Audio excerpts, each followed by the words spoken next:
नमस्कार, मैं हूं संजय शर्मा। आप देख रहे हैं 4 PM न्यूज नेटवर्क। देश में दो मुद्दे बहुत ज्यादा हंगामा मचाए हुए हैं। पहला है उपराष्ट्रपति का अपमान।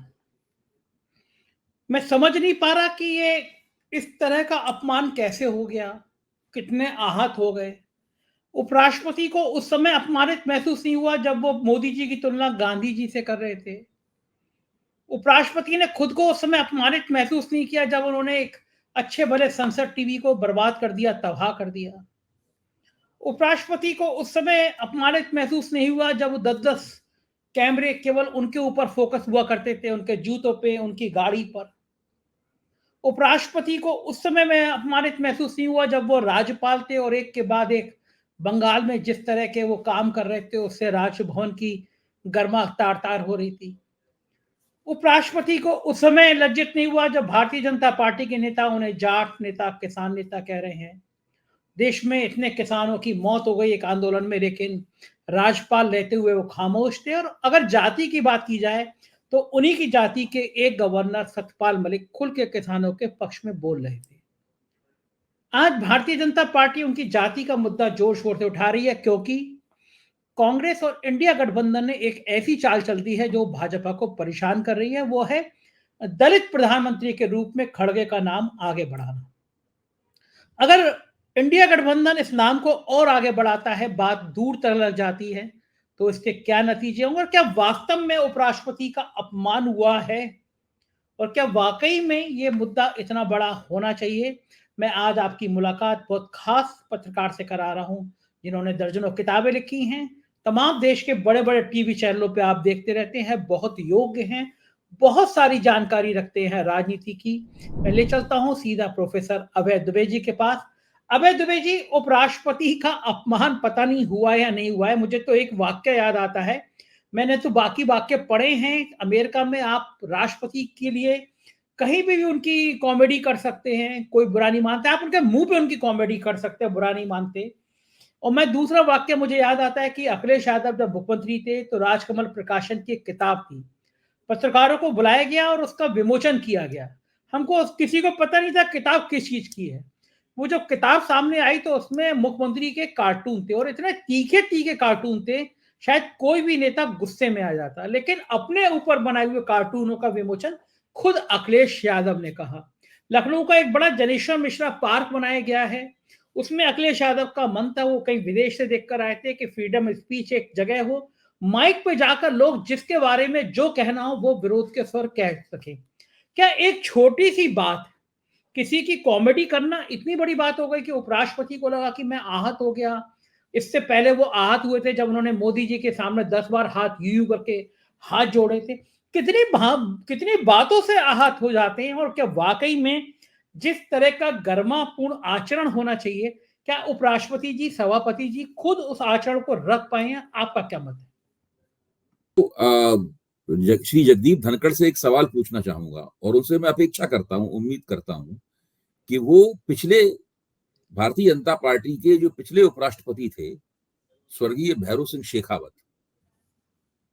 जो राज्यसभा के उस लिहाज से सभापति भी हुए, उनका आचरण क्या था, जरा उसके ऊपर गौर करें। भैरों सिंह शेखावत तो संघ परिवार हिंदुत्व की जो परंपरा थी उसी के नेता थे। जगदीप धनखड़ तो भारतीय जनता पार्टी के पारंपरिक रूप से उनकी कतारों से नहीं आए। वो तो अभी पिछले कुछ वर्षों में भाजपा में शामिल हुए। अच्छा, अब उनसे वो अपनी तुलना करें, तब वो पाएंगे कि दरअसल उपराष्ट्रपति के तौर पर किसी नेता का आचरण कैसा होना चाहिए और राज्यसभा के सभापति के तौर पर किसी नेता का आचरण कैसा होना चाहिए। हम सब उनसे उम्मीद करते हैं कि जब उन्हें उपराष्ट्रपति बनाया गया है तो उन्हें रोजमर्रा की जो राजनीति है उस राजनीति से थोड़ा अलग दिखना चाहिए, अलग आचरण करना चाहिए। जब राजस्थान के चुनाव की शुरुआत भी नहीं हुई थी, उस वक्त तो राजस्थान के इतने दौरे कर रहे थे कि अशोक गहलोत को कहना पड़ा था कि आदरणीय राष्ट्रपति राजस्थान के इतने दौरे क्यों कर रहे हैं। उसके बाद उन्होंने राजस्थान के दौरे बंद किए। इसका सीधा सीधा मतलब था कि वो यहाँ आकर भारतीय जनता पार्टी के पक्ष में चुनावी पेशबंदियां कर रहे हैं। जब अशोक गहलोत ने टिप्पणी की तब उपराष्ट्रपति ने वहां जाना बंद किया। देखिए, इनका जो पूरा राजनीतिक कैरियर है भाजपा के अंदर का, आप जरा उसके ऊपर गौर कीजिए। उस पूरे कैरियर में इनकी छवि ऐसी उभरती है कि ये केंद्र में सत्तारूढ़ पार्टी और केंद्रीय सरकार के प्यादे हैं। जब पश्चिम बंगाल में ये राज्यपाल थे तो ये ममता बनर्जी के खिलाफ एक समांतर सत्ता का केंद्र उन्होंने राजभवन को बना दिया था। इनकी स्थिति ये थी कि कोई भी घटना होती थी तो वहां पर खुद मुआयना करने पहुंच जाते, जैसे इनके पास कार्यकारी अधिकार हो, एग्जीक्यूटिव पावर्स हो। सुप्रीम कोर्ट कह चुका है कि राज्यपालों के पास एग्जीक्यूटिव पावर्स नहीं होते। और लगातार ये ममता बनर्जी को उपदेश देते रहते थे और एक रनिंग बैटल दोनों के बीच में एक लगातार, जब तक ये राज्यपाल रहे वहां पे पूरी तरीके से जद्दोजहद जारी रही। उस जो उन्होंने भक्तिभाव से एक भारतीय जनता पार्टी के कार्यकर्ता की तरह भारतीय जनता पार्टी की रणनीतियों को राजभवन में लागू करने का जो कारनामा अंजाम दिया, उसके पुरस्कार स्वरूप इनको उपराष्ट्रपति पद मिला। और जब से ये उपराष्ट्रपति हैं, ये देश की प्रत्येक संस्था के ऊपर विपरीत टिप्पणियां कर रहे हैं, चाहे वो न्यायपालिका हो या वो कोई संस्था हो।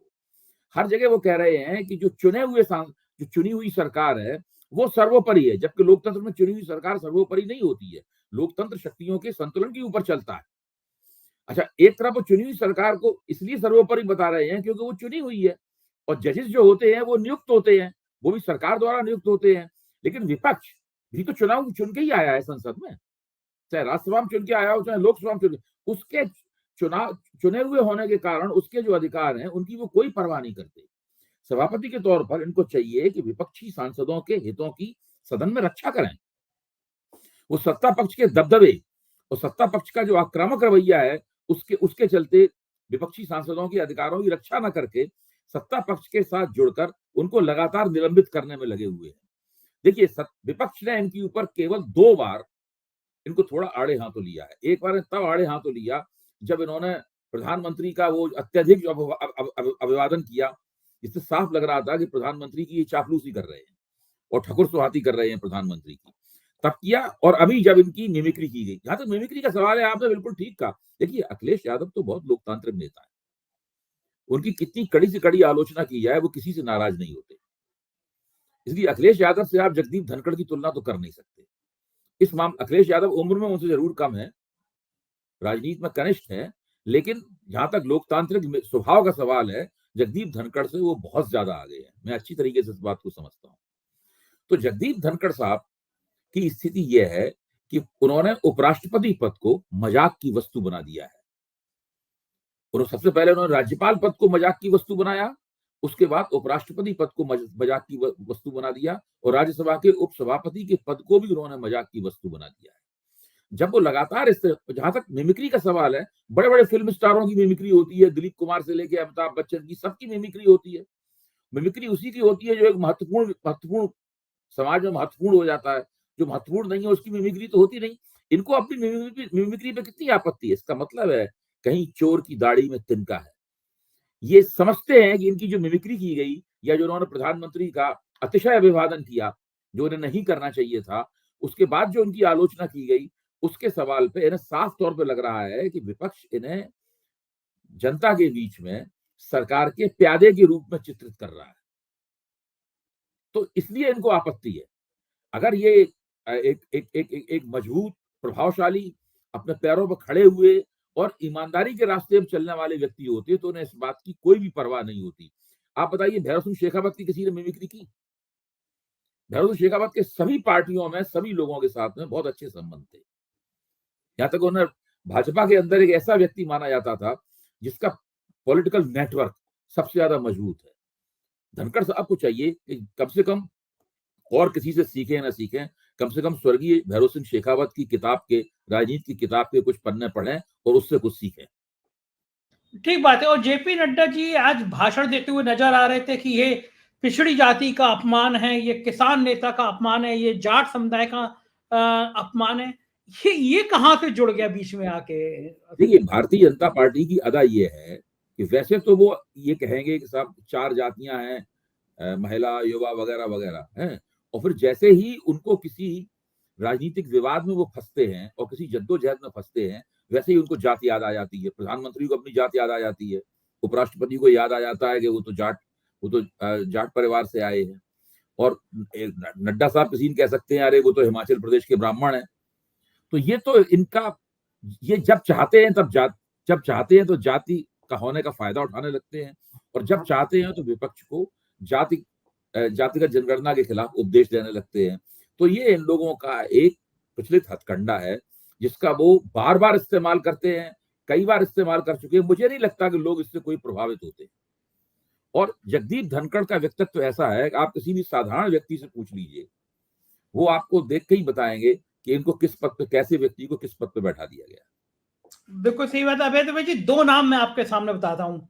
दो गवर्नर रहे हैं, दोनों एक ही जाति के समुदाय से आते हैं, एक सतपाल मलिक और एक धनखड़ साहब।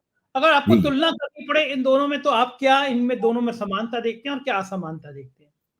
देखिए, सतपाल मलिक भारतीय जनता पार्टी की सरकार द्वारा नियुक्त गवर्नर थे, और उन्हें महत्वपूर्ण राज्यों में गवर्नर बनाया गया। लेकिन गवर्नर के तौर पे उन्होंने अपनी राजनीतिक स्वायत्तता कभी नहीं खोई। जब किसान आंदोलन हुआ तो लगातार वो किसान आंदोलन के पक्ष में बने रहे, और उन्होंने कई बार कहा, अगर मुझे हटाना चाहते हो हटा दीजिए, जो करना हो कर दीजिए, लेकिन मैं किसानों के पक्ष में बोलना बंद नहीं करूंगा। धनखड़ साहब उस वक्त क्या कर रहे थे? तब धनखड़ साहब को याद नहीं आ रहा था कि वो किसानों के नेता हैं। तब धनखड़ साहब को याद, वैसे किसानों के कभी नेता रहे नहीं है ये। किसान क्योंकि जाट समाज से आते हैं, तो किसान परिवार से उनका कुछ संबंध होगा, जब जाहिर है परिवार में कोई ना कोई खेती करता होगा, लेकिन ये किसानों के कभी कोई नेता नहीं है। मैंने तो कम से कम नहीं सुना किसी किसान आंदोलन का नेतृत्व करते हुए। और दूसरे, तब इन्हें याद नहीं आया कि ये किसान नेता है, तब इन्हें याद नहीं आया कि ये खुद उसी जाट समाज के नेता हैं। वो जाट समाज, राजस्थान का जाट समाज, हरियाणा का जाट समाज, पश्चिमी उत्तर प्रदेश का जाट समाज और पंजाब का सिख जाट समाज, ये सारे के सारे उस आंदोलन के हरावल दस्ते थे, उस आंदोलन के आगे खड़े हुए थे। लेकिन जगदीप धनखड़ ने कभी उनके पक्ष में कोई भी आवाज नहीं उठाई। और सतपाल मलिक ने तो किसान आंदोलन का समर्थन करके, एक तरह से देखा जाए तो वो राष्ट्रीय राजनीति के एक महत्वपूर्ण नाम बन गए। जब तक उन्होंने राज्यपाल के तौर पर किसान आंदोलन का समर्थन नहीं किया था, तब तक वो राष्ट्रीय राजनीति में उतने नहीं जाने जाते थे। और जगदीप धनखड़ किसान आंदोलन की उपेक्षा करके, उसकी तरफ से उसको नजरअंदाज करके उपराष्ट्रपति बन गए, और वहां भी उसी पार्टी और उसी नेता की सेवा में लगे हुए हैं जिसने उन्हें उपराष्ट्रपति बनाया। कम से कम उपराष्ट्रपति बनने के बाद तो उन्हें एक गरिमापूर्ण आचरण करना चाहिए था।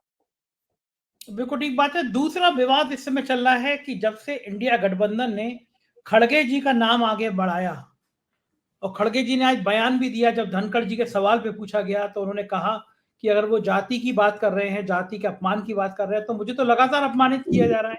मैं जिस जाति से आ रहा हूँ, उस जाति के व्यक्ति को सवाल नहीं पूछने दिया जाता, उस व्यक्ति के सवाल का जवाब नहीं दिया जाता।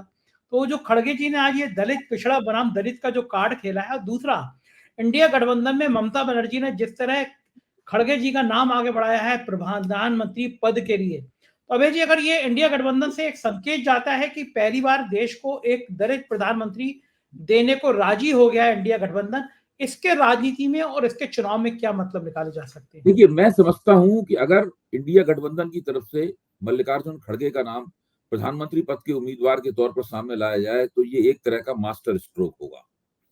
इसका प्रभाव क्या पड़ेगा, किस हद तक पड़ेगा, जब ये मास्टर स्ट्रोक चलाया जाएगा। मास्टर स्ट्रोक की हिंदी ब्रह्मास्त्र है, मैं यही कहता हूँ, ये एक तरह का ब्रह्मास्त्र है। जब ये ब्रह्मास्त्र चलाया जाएगा, तब फिर दिखाई पड़ेगा कि इसका असर क्या है। इसका पहला असर तो उत्तर प्रदेश की राजनीति के ऊपर होगा। खड़गे जी उत्तर प्रदेश के नहीं है, वो कर्नाटक के हैं, हम सब जानते हैं। हिंदी हमारे और आपकी तरह से ही बोलते हैं। लेकिन उत्तर प्रदेश में जो मायावती हैं, अगर खड़गे को प्रधानमंत्री पद का उम्मीदवार बनाया जाता है, तो मायावती को 100 बार सोचना पड़ेगा कि वो विपक्ष के साथ खड़ी हो या ना खड़ी हो। देखिए, जब एक दलित को प्रधानमंत्री पद का पहली बार चेहरा बनाया जाएगा, भारत के इतिहास में पहली बार, और पूरा विपक्ष 28 दल और उसके साथ और भी दल उसके साथ जुड़ जाएंगे, उसके बाद देश की राजनीति में कहीं ना कहीं एक गुणात्मक परिवर्तन, एक क्वालिटेटिव चेंज हम लोगों को दिखाई पड़ सकता है। चुनाव कौन जीतता है, कौन हारता है, ये तो मई के महीने में तय होगा। लेकिन उसके पहले जो चर्निंग होगी, मैं बता रहा हूं, जो उथल पुथल मचेगी देश की राजनीति में, वो उसके बारे में अभी तक हम ठीक से सोच भी नहीं सकते कि वो किस स्तर की उथल पुथल होगी। मेरा मानना है कि बहुत बड़े पैमाने पर खड़गे के पक्ष में दलित वोटरों का ध्रुवीकरण विपक्ष की तरफ हो सकता है। उसके लिए मुहिम चलानी पड़ेगी। खड़गे पूरे देश का दौरा करेंगे और बाकी सब उनके पीछे खड़े होंगे। उनको अब ये निर्भर इस बात पे करता है कि कितनी जल्दी इंडिया गठबंधन इस निर्णय पर पहुंचता है। अबे जी, दो राज्य ऐसे हैं, गुजरात और उत्तर प्रदेश, जहां भारतीय जनता पार्टी कुछ महीने पहले तो बड़ा कंफर्ट महसूस कर रही थी कि दो बड़े राज्य हैं जहां पे तो हम निश्चित रूप से बड़े मार्जिन से जीत कर आएंगे। अगर खड़गे जी उत्तर प्रदेश के किसी लोकसभा से चुनाव लड़ते हैं, फूलपुर से या अम्बेडकर नगर से जहां कुर्मी माहौल है, वहां से नीतीश कुमार चुनाव लड़ते हैं, अखिलेश यादव पिछड़ा दलित अल्पसंख्यक का कार्ड खेलते हैं, ये गठबंधन अगर मजबूती के साथ मैदान में उतरता है तो उत्तर प्रदेश के क्या जो चुनाव परिणाम है, जो 70 प्लस बीजेपी सोचती है, पिछली बार थोड़ा पीछे रह गई थी, क्या वही रहेगा या बीजेपी को कितना बड़ा डेंट पड़ जाएगा? देखिए, आपने जो बातें कही हैं वो बातें मुझे ये कहने के लिए मजबूर करती हैं कि इंडिया गठबंधन को अपने पत्ते किस तरीके से खेलने चाहिए। देखिए, अगर खड़गे को प्रधानमंत्री पद का उम्मीदवार बनाया जाता है, अगर वो राष्ट्रीय मंच पर खड़े होकर नरेंद्र मोदी को चुनौती देते हैं, देश की जनता से अपील करते हैं कि अब आपके सामने दो चेहरे हैं, आप किसको चुनेंगे, तो उत्तर प्रदेश की राजनीति में एक बड़ा परिवर्तन आ सकता है। मैं ही समझता हूं कि फिर मायावती को भी खड़गे का समर्थन करना होगा। अगर मायावती खड़गे का समर्थन नहीं करेंगी तब फिर उनके सामने बहुत सारे सवाल उठेंगे और उनका ही अपना जो जनाधार है वो उनसे सवाल पूछेगा। तो मायावती खड़गे का समर्थन करेंगी, और मायावती खड़गे का समर्थन करेंगी तो अखिलेश पहले से ही इंडिया गठबंधन में है, तब उत्तर प्रदेश में कांग्रेस, बहुजन समाज पार्टी और समाजवादी पार्टी का गठजोड़ खड़ा होगा, और ये गठजोड़ भारतीय जनता पार्टी को जबरदस्त चुनौती दे सकता है। मैं ये मानता हूं ये गठजोड़ भारतीय जनता पार्टी से 25 से 30 सीटें तो आराम से छीन सकता है, और बढ़िया योजना पूर्वक चुनाव लड़े तो ये लोग ज्यादा सीटें भी भारतीय जनता पार्टी से छीन सकते हैं। केवल उत्तर प्रदेश में ही केवल ये गठजोड़ अगर बन जाए तो केवल उत्तर प्रदेश से ही भारतीय जनता पार्टी को बहुमत से नीचे लाया जा सकता है। मैं आपसे यही पूछना चाह रहा था। एक बात और मैं जोड़ दूं, दक्षिण भारत में अगर कर्नाटक में और तेलंगाना में ठीक से लड़ाई अगर हो जाए तो दक्षिण कर्नाटक, तेलंगाना और उत्तर प्रदेश, ये तीन प्रदेश मिलकर नरेंद्र मोदी को वहां पहुंचा देंगे जहां नरेंद्र मोदी को अपना बहुमत साबित करने के लिए बहुत ज्यादा सीटों की जरूरत पड़ेगी। अभय जी, अगर ये कल्पना करी जाए कि सीटें 240 तक एनडीए ले आता है, क्या लगता है आपको 240 की सीटें आने पर मोदी जी के लिए आसान रहेगा प्रधानमंत्री बनना या परेशानी रहेगी? नहीं, परेशानी हो जाएगी। 240 का मतलब ये हुआ कि 32 सीटें कम होंगी उनकी बहुमत से। न केवल 32 सीटें कम होंगी बल्कि कुल मिलाकर भारतीय जनता पार्टी की 31 सीटें वो और 32 ये, यानी कम से कम 63 सीटें भारतीय जनता पार्टी कम जीतेगी। और जब मोदी के नेतृत्व में 63 सीटों का टोटा होगा भारतीय जनता पार्टी को, तो ये एक बहुत बड़ा फिगर है। उसके बाद में भारतीय जनता पार्टी के भीतर से सवाल उठने शुरू होंगे मोदी के नेतृत्व पर, उनके वोट खींचने की क्षमताओं के ऊपर। देखिए, और मैं तो ये मानता हूं कि अगर भाजपा के 63 सीटें कम होने के आसार बनते हैं किसी खास परिस्थिति में, तो फिर वो गिरावट वो 63 पे जाकर नहीं रुकेगी, फिर वो गिरावट और भी हो सकती है। क्योंकि जिस तरह जीत स्नोबॉल होती है उसी तरह डिफीट भी स्नोबॉल होती है। जिस तरह विक्ट्री स्नोबॉल होती है उस तरह डिफीट भी स्नोबॉल होती है। तो मैं ये मानता हूं कि 63 सीटें या 60 से ज्यादा सीटें कम होने का मतलब है मोदी को भारतीय जनता पार्टी के दफ्तर में लोगों के सवालों का जवाब देना होगा। वही होगा वो क्षण जो इस देश की राजनीति को पूरी तरीके से बदल देगा। अच्छा, फिर मोदी से हम लोग, मैं तो मानता हूं हर नेता बहुत लचीला होता है, ऊपर से भले ही वो कितना कड़ा होने का और 56 इंच सीना होने का दावा करते रहे, मोदी जी पूरी कोशिश करेंगे कि कहीं ना कहीं से बहुमत का जुगाड़ हो जाए, वो प्रधानमंत्री की गद्दी पे बैठे रहें। फिर वो लोगों को बुला के पूछेंगे कि भैया बताइए हम आपके लिए क्या करें। फिर अमित शाह जो है वो सब लोगों को, तरह तरह के लोगों को ढूंढेंगे। फिर बीआरएस से कहा जाएगा तेलंगाना उन्होंने जितनी सीटें जीती हैं आपका समर्थन मिल जाए। अकाली दल को भी पुचकारा जाएगा कि एक सीटें अगर अकाली दल जीतता है तो उसको भी पुचकारा जाएगा। फिर वाईएसआर कांग्रेस को पुचकारा जाएगा, फिर बीजू जनता दल को पुचकारा जाएगा, और अगर अन्ना द्रमुक ने कुछ सीटें जीतनी है तमिलनाडु में तो उसको पुचकारा जाएगा। ये सारी कोशिशें होंगी क्योंकि जो मौजूदा एनडीए है उसमें जो दल है वो तो कोई ज्यादा सीटें दे नहीं सकते। ये तो हो सकता है कि वो कुछ भाजपा के लिए अपनी बिरादरी के वोटों की जुगाड़ कर दें, खुद ज्यादा सीटें जीतने की उनमें दम नहीं है।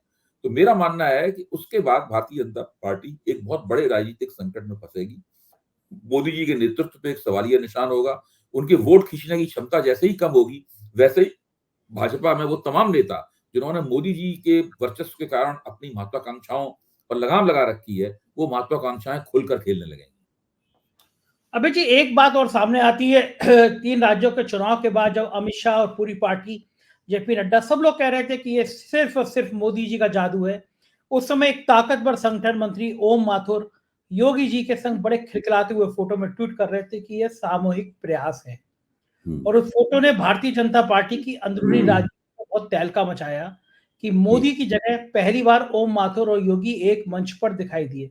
उसके बाद जो योगी आदित्यनाथ और दिल्ली के रिश्तों को लेकर जो बात चलती है कि मोदी के बाद योगी, इन नारों ने अमित शाह जी को थोड़ा विचलित किया है। दोनों के बीच में मनमुटाव की बातें सामने आती हैं। क्या यह यूपी भाजपा में ये सारी बातें असर डालेंगी, या फिर राम मंदिर का मुद्दा इतना बड़ा होगा कि ये सारी बातें छोटी पड़ जाएंगी? नहीं, मैं आपने जो पहली बात कही मैं उसको ज्यादा उसमें ज्यादा दम देखता हूँ।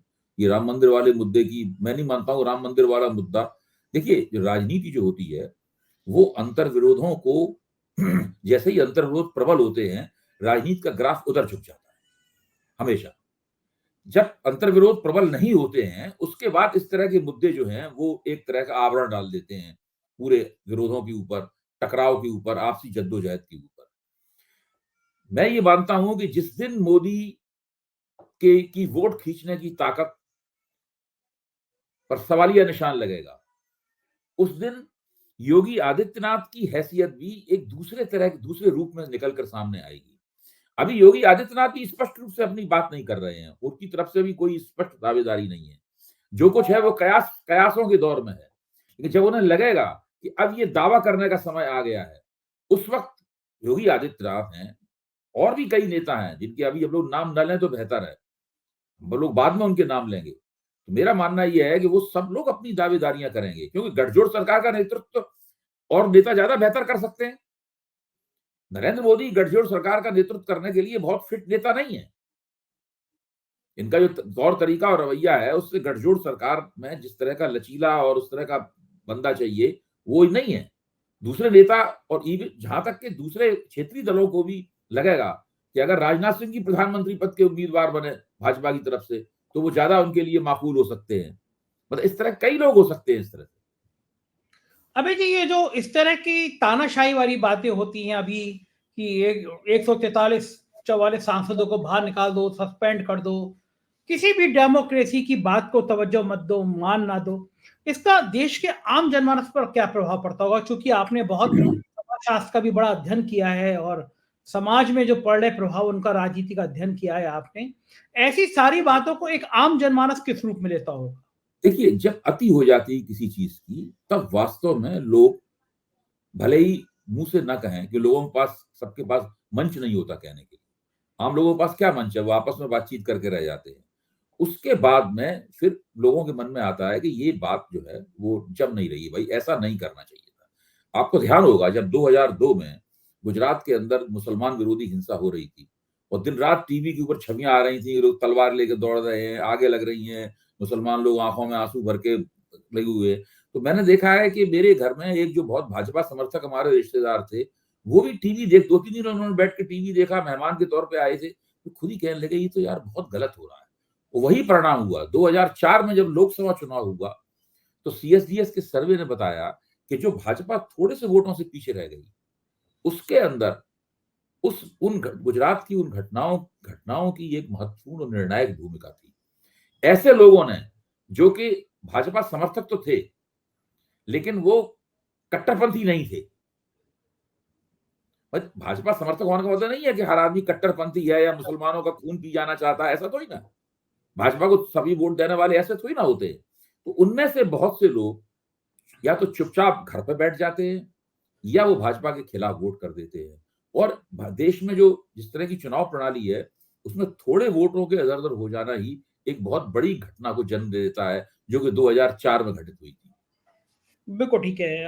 अबे जी, आखिरी सवाल। हम्म। विपक्ष अब इस निलंबन को, इन बातों को किस रूप में जनता के सामने ले जा सकता है और ले जाना चाहिए? विपक्ष ने तो पहले ही कार्यक्रम बना लिया है, सारे देश में प्रदर्शन होंगे, इस बात को जनता के पास ले जाया जाएगा। आखिरकार जिन लोगों को संसद से निकाला गया है वो भी जनप्रतिनिधि है, केवल भारतीय जनता पार्टी ही जनप्रतिनिधि नहीं है, वो लोग भी जनप्रतिनिधि हैं, उन लोगों के भी समर्थन का एक दायरा है, वो भी विभिन्न समुदायों के सदस्य हैं, उनकी नुमाइंदगी करते हैं, उनको भी कहीं ना कहीं से बल प्राप्त होता है। तो सारे देश में प्रदर्शन होंगे, इस बात को एक सार्वजनिक जीवन में एक महत्वपूर्ण मुद्दा बनाया जाएगा और इस चीज ने एक बार फिर विपक्ष के सामने ये टास्क पेश किया है, ये कार्यभार पेश किया है कि उनको एकता करनी है। अगर वो एकता नहीं करेंगे तो 2024 से लेके 29 तक का समय संसद भवन की सीढ़ियों पर बैठकर नारे लगाते हुए गुजर जाएगा। तुम संसद भवन में तो नहीं घुसने दिया जाएगा। बिल्कुल, बिल्कुल ठीक है। बहुत-बहुत शुक्रिया अभय जी, आपने देश की राजनीति का चित्रण किया। बहुत-बहुत आभार। ये थे प्रोफेसर अभय द्विवेदी जी, इन्होंने सारी बातों का, देश की राजनीति का विस्तार से चित्रण किया। मुझको यकीन है ये परिचर्चा आपको पसंद आई होगी, अपनी राय से अवगत कराइएगा। चैनल को सब्सक्राइब करिएगा, ज्वाइन कीजिएगा। हमारे राज्यों के चैनल है 4 पीएम यूपी, बिहार, गुजरात, महाराष्ट्र, कर्नाटक, मध्य प्रदेश, राजस्थान और अब 4 पीएम बॉलीवुड भी। इसे भी सब्सक्राइब करिएगा। शुक्रिया, थैंक यू।